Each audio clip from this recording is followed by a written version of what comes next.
What's up, everybody? Sunkissed here. Happy Season 20.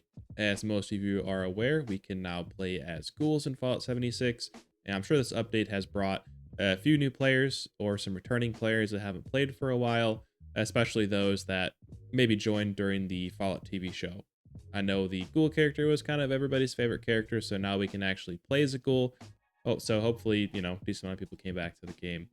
That being said, I'm sure there's plenty of people wondering how to become a ghoul, so in today's video, I'm going to briefly walk through how to become a ghoul in Fallout 76. Quick and easy answer for those of you that have been playing the game for a while or are already kind of versed on what's going on with this update. As long as you're level 50 and you log in to Fallout 76 and join a map, you'll have the Leap of Faith quest in your main Pip-Boy quest tab. Now, if you're not level 50, a couple of recommendations for you. The first one would be to, obviously start your character and choose the level 25 start. So that way you don't have to go all the way from level 1 to level 50. And if you can, make a looking for a group post to either join an expeditions team or to join a raid team. You could pretty quickly get to level 50 on your character if you go through 1 or 2 raids, and the community's great. I'm sure they'd be more than willing to help you carry your character to level 50.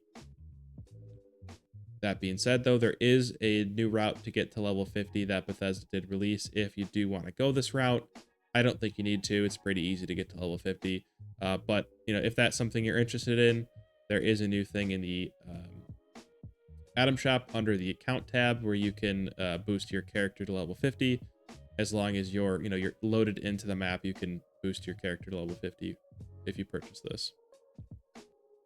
I don't know with 100% certainty if you are a new player and you started a new character and you either naturally leveled up to level 50 or boosted to level 50. I don't think any additional action is required to get this quest to pop up. I believe it'll probably just show up in your Pip-Boy. Correct me in the comments if I'm wrong on that. But we're going to start diving into a basic walkthrough of the questline now. So this is a spoiler alert for those of you that don't want to see that. Again, we will be discussing the quest that was just added. Spoiler alert. Click off the video now if you don't want to see the rest of this.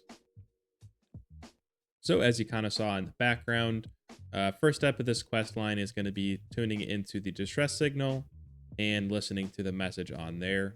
This is how a lot of the kind of recently added quest lines at least initially start. So if you've been a player for a while, you'll be kind of familiar with that. But the gist of the message that was broadcasted was that there are masked bandits going around Appalachia and attacking people. And there's kind of this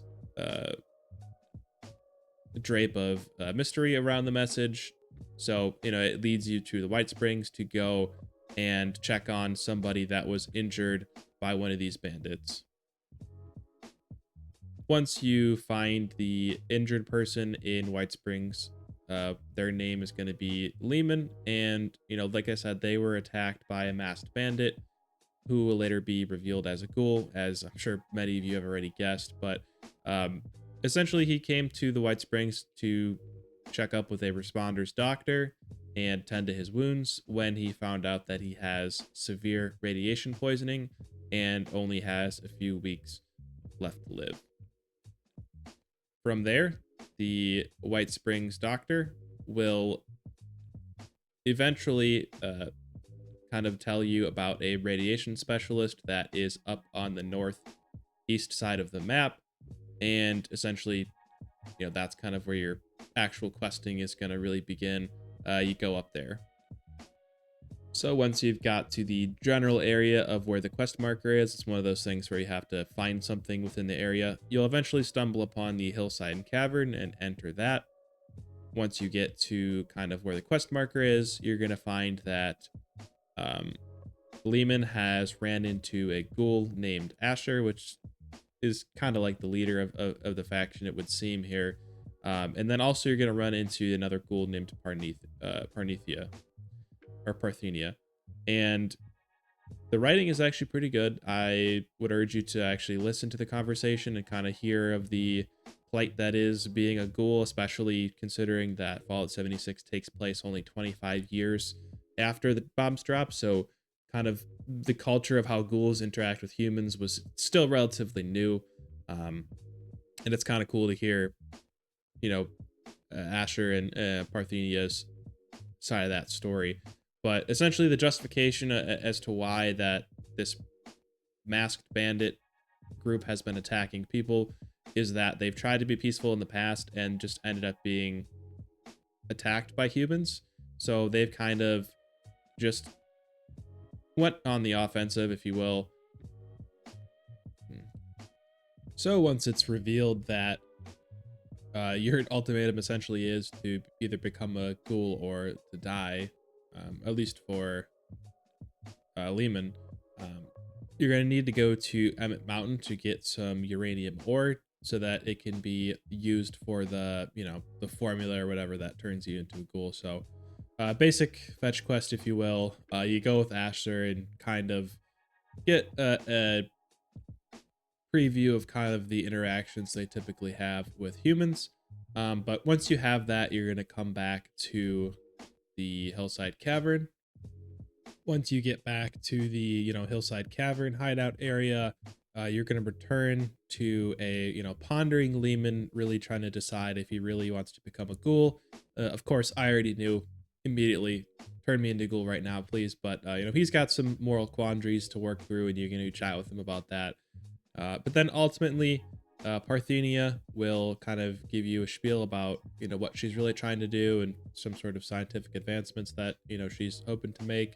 And, she'll have you take an inhaler that is like a precursor to what you need before you get exposed to high radiation. You enter the nuclear silo, and then you wake up in a new Bugatti, aka, the skin of a ghoul. So that's going to be generally how you, turn into a ghoul in Fallout 76. That's the quick and dirty walkthrough of it.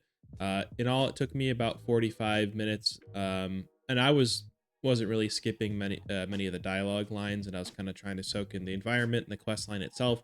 So if that's not important to you and you just want to get to becoming a ghoul right away, I mean, you probably could knock it out in 15 to 20 minutes if you spam through all the lines of dialogue and stuff, but it took me about 45 minutes. Definitely seems like there is going to be future quest lines built off of these characters and this premise. Definitely is intriguing, and I'm excited to see where that goes. But to answer a few questions that are pretty common, can you turn back to a human? Yes, you can. You can do it one time for free, and then you have to utilize the Atom Shop to turn back you can become a ghoul one time and turn back to a human. Each of those you can do one time for free.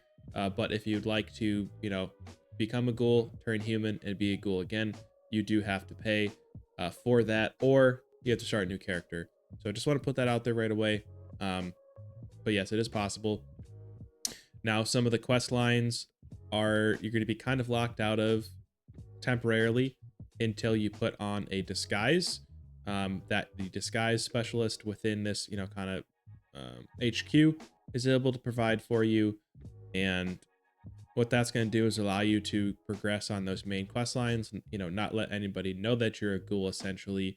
It's a set outfit, and it'll gray out any of your apparel in your apparel tab until you go back and tell them you no longer need the disguise. Those are kind of like the two questions I just wanted to answer right away. There's so much stuff in this update, legendary perk card changes, weapon rebalancing, just the entire addition of the ghoul class. I mean, there's so much stuff to cover, and I can't wait to make videos on it. So stay tuned for that and hit the sub button if you haven't already to stick around for future content. First thing I'll be putting out is a insanely powerful power armor feral ghoul auto melee build. That's a mouthful, but yeah, it's insanely strong this season, and I'll kind of showcase that for you. But then the next video I'll be putting out is, how to become the ghoul from the Fallout TV show. All right, that's gonna do it for this video. Thank you so much for making it to the end, and I'll catch you in the next one.